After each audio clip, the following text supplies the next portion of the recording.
Good morning. मेरा नाम रानू पोद्दार है और आज हम 8वीं कक्षा का हिंदी का एक कहानी पढ़ेंगे। हास्य व्यंग्य कहानी है ये। कहानी का नाम है पूर्ण विश्राम।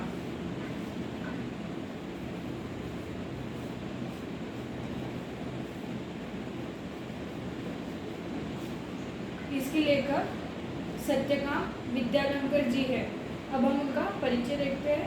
उनका जन्म 1935 लाहौर में हुआ था, जब भारत अविभाजित था। वे सफल संपादक, लेखक और कवि थे। सरल सुबोध भाषा और रोचक बोधगम्य शैली उनके लेखन की विशेषताएं हैं। लेखक व्यावहारिक है। उन्होंने व्यक्तिमत्व और चरित्र निर्माण पर अधिक बल दिया है। अब हम उनकी प्रमुख कृतियाँ देख लेते हैं। स्वतंत्रता पूर्व चरित्र निर्माण, मानसिक शक्ति के चमत्कार, सफल जीवन, लेख संग्रह, वीर सावरकर, वीर शिवाजी, सरदार पटेल, महात्मा गांधी आदि उनकी प्रमुख कृतियाँ हैं।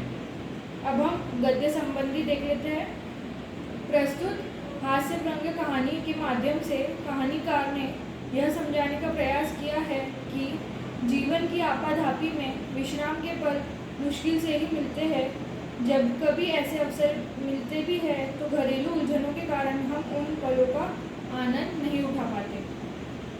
तो अब हम कहानी शुरू करते हैं। तो इस कहानी में 3 पात्र हैं, डॉक्टर, लेखक और लेखक की पत्नी। तो हम शुरू करते हैं। डॉक्टर ने बाह पर काला कपड़ा लपेटा और रबड़ की थैली से हवा फूंक कर नाड़ी की गति देखी, फिर बोला, कुछ सीरियस नहीं है, दफ्तर से छुट्टी लेकर बाहर हो आइए। विश्राम आपको पूर्ण निरोग कर देगा, लेकिन विश्राम भी पूर्ण होना चाहिए। तो पत्नी बड़ी प्रसन्न हुई।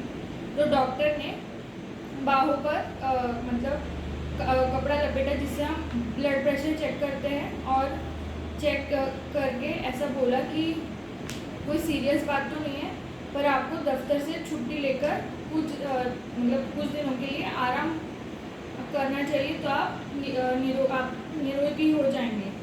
तो हम दफ्तर का अर्थ लेते हैं।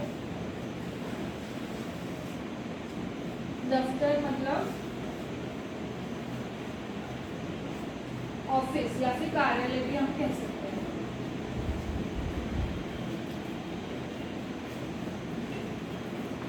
तो ये बात सुनकर लेखक तो नहीं, पर उनकी श्रीमती जी बहुत प्रसन्न हो गई। घर जाकर श्रीमती जी से कह दिया, जूहू की तैयारी कर लो, हम 2 दिन पूर्ण विश्राम करेंगे।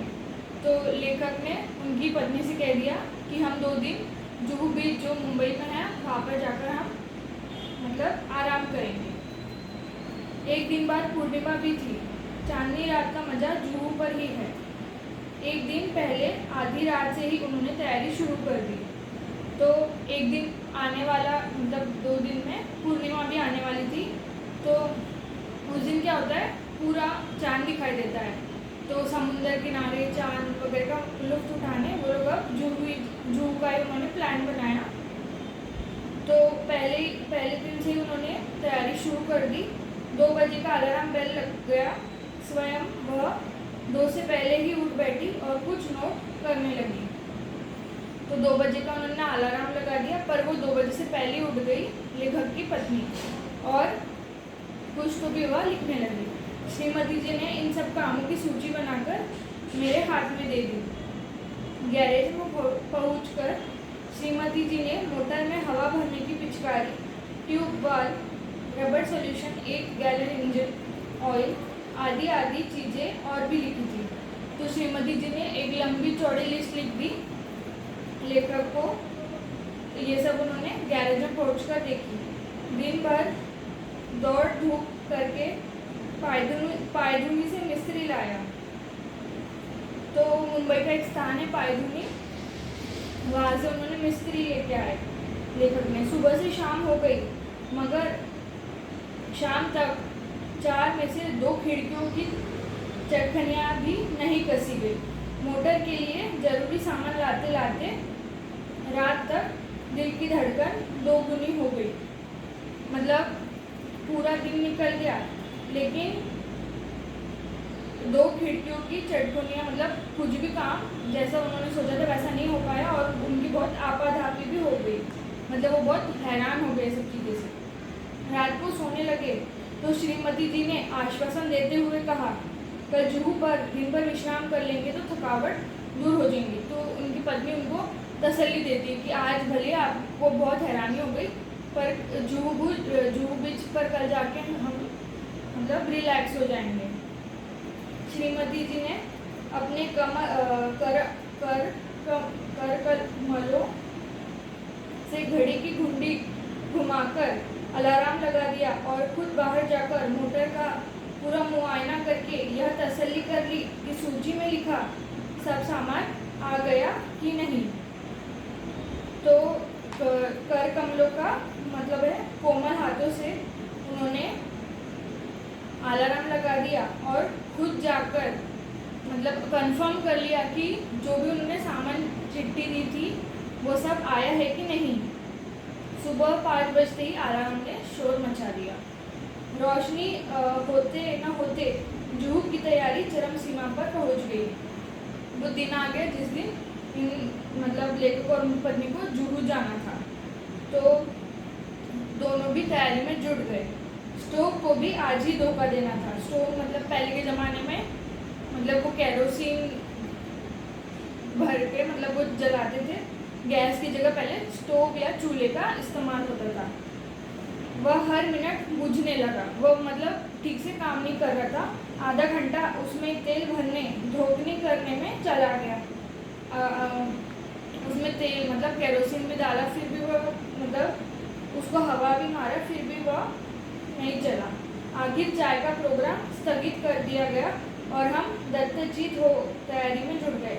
फिर दोनों ने सोचा कि अब हम कहीं रास्ते वगैरह में चाय पी लेंगे और वे दोनों भी तैयारी में एक चित होकर जुट गए। ऐसी महत योजनाओं की संपन्न करने में हम पति पत्नी परस्पर सहयोग भावना से काम करने पर विश्वास रखते हैं। दोनों भी मतलब लेखक और उनकी पत्नी मिलजुल कर काम करने में विश्वास रखते हैं। सहयोग भावना हमारे जीवन का मूल मंत्र है। सहयोग मन वचन कर्म इन तीनों से होता है। मतलब लेखक का कहना है सहयोग ये जो है ये मन वचन ये सब कर्म इन तीनों से होता है। जीवन का यह मूल मंत्र है, मुझे भुलाना था। श्रीमती जी मुझे मेरे कामों की याद दिलाने लगी और मैं उनके उपकार के बदले उनकी चिंताओं में हाथ बटाने लगा। मैंने याद दिलाया, पूड़ियों के साथ मिर्ची का अचार जरूर रख लेना। तो लेखक ने उनकी श्रीमती जी से को याद दिलाया कि पूड़ियों के साथ तुम अचार रखना मत भूलना। श्रीमती जी बोली, अचार तो रख लूँगी, पर तुम भी समाचार पत्र रखना न भूल जाना, मैंने अभी पढ़ा नहीं है। मैं बोला, वह तो मैं रख लूँगा ही, लेकिन तुम वह गुलबंद न भूल जाना जो हम पिछले साल कश्मीर से लाए थे। जुहू पर बड़ी सर्द हवा चलती है। तो लेखक ने बोला समाचार पत्र तो वे रख लेंगे, पर तुम वह गुलबंद मत भूलना। मतलब शायद ठंड का कोई कपड़ा है वो जो वे पिछले साल कश्मीर से लाए थे, क्योंकि जुहू पर काफ़ी सर्द हवाएं चलती है। तो उस पर मतलब लेखक की श्रीमती जी बोलती है, गुलबंद तो रख लूँगी, लेकिन तुम कहीं बेदिंग सूट रखना ना भूल जाना, नहीं तो नहाना धरा रह जाएगा। उस पर श्रीमती जी कहती है कि गुलबंद तो मैं रख लेंगी, लेकिन बाथिंग सूट मतलब जो स्विमिंग कॉस्ट्यूम होता है वो तुम रखना मत भूलना, क्योंकि फिर वो वहाँ पे जूहू बीच पर नहा नहीं पाएंगे। और तुम कहीं रबर कैप भूल गई तो गजब हो जाएगा। तो लेखक कहते हैं कि तुम रबर कैप मतलब जो जिससे बाल गिले ना हो पानी में, वो रखना मत भूलना। वह तो रख लूँगी, लेकिन कुछ नोट पेपर लिफाफे भी रख लेना, और देखो राइटिंग पैड भी मत भूल जाना। तो उस पर लेखक कहते हैं, राइटिंग पैड का क्या करूँगी? कई दिन से माँ की चिट्ठी आई पड़ी है, जूह पर खाली बैठे जवाब भी दे दूंगी, यो तो वक्त भी नहीं मिलता। तो उस पर श्रीमती जी कहती है कि मतलब उनकी माँ की चिट्ठी आई रखी है, मैं उसके वहाँ पर बैठे बैठे जवाब लिख दूंगी। और सुनो, और जरा ये चिट्ठियाँ भी रख लेना जिनके जवाब देने हैं। चिट्ठियाँ ही रह गई तो जवाब किसके दोगे? तो श्रीमती जी कहती है कि चिट्ठियाँ भी रख लेना, न तो मैं जवाब किस चीज़ का दूंगी, ऐसा। और सुनो, बिजली के बिल और बीमा के नोटिस आ पड़े हैं, उनका भी भुगतान करना है, उन्हें भी डाल देना। तो ऐसा सब इनकी तैयारी चल रही है। उस दिन तुम धूप का चश्मा भूल गए तो सर का दर्द चढ़ गया, इसलिए कहती हूँ छतरी भी रख लेना। तो श्रीमती जी कहती है कि उस दिन मतलब तुम चश्मा भूल गए थे, तुमको सर दर्द हो गया था, तो वो भी रख लेना। अच्छा बाबा, रख लूँगा। और देखा, धूप से बचने की क्रीम भी रख लेना, शाम तक छा लेना पड़ जाए। तो लेखक कहते हैं कि धूप से बचने की क्रीम मतलब जो सनस्क्रीन आती है वो भी रख लेना, न तो तुम्हारी मतलब चेहरे पर छाले पड़ जाएंगे, वहाँ बहुत करारी धूप पड़ती है। श्रीमती जी कहती तो जा रही थी कि रख लूँगी, लेकिन ढूंढ रही थी नेल कटर, जो नेल्स ट्रिम करने के लिए यूज़ होता है, नेल कटर। वो तो कह तो नहीं थी कि मैं ये रख लूँगी, वो रख लूँगी, पर उनका पूरा ध्यान नेल कटर पे था। कैंची, ब्रश और सब तो मिल गया था, लेकिन नेल कटर नहीं मिल रहा था, इसलिए बहुत घबराई हुई थी। मैंने कहा, जाने दो नेल कटर, बाकी सब चीज़ें तो रख लो। तो लेखक ने कहा, नेल कटर को छोड़ो, बाकी चीज़ें तो आप रख लो। इधर मैं अपने लिए नया अखबार और कुछ ऐसी किताबें थैले में भर रहा था जो बहुत दिनों से समालोचना के लिए आई थी, और सोचता था कि फुर्सत में समालोचना कर दूंगा। आखिर 3 किताबें थैले में झोंक ली। कई दिनों से कविता करने की भी धुन सवार हुई थी। उनकी कई कतरने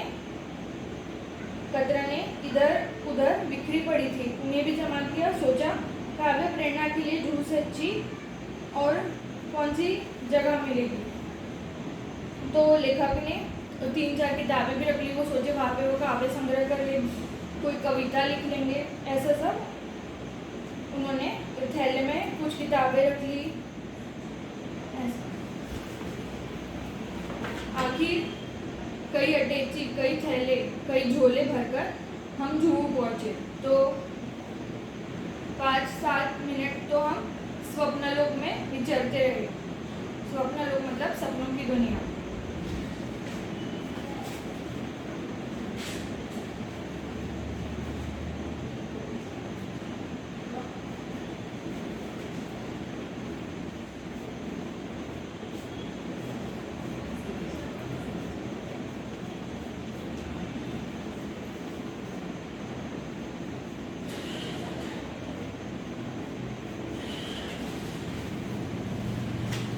हम सब समुद्र में नहाने को चल पड़े।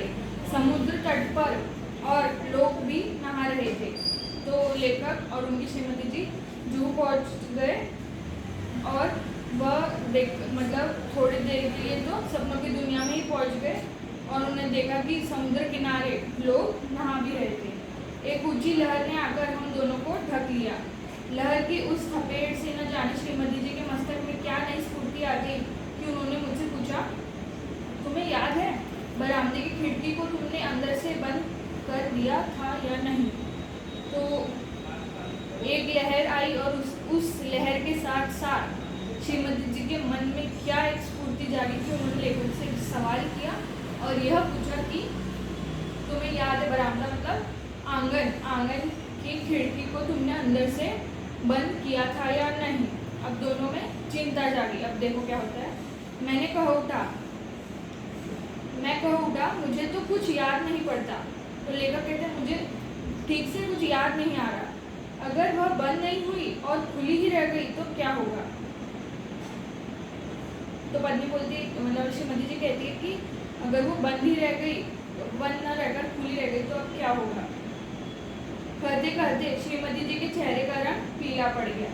मैंने कहा, चलो छोड़ो अब इन चिंताओं को, जो होना होगा हो जाएगा। मेरी बात से तो उनकी आंखों में आंसुओं का समुद्र ही बह पड़ा।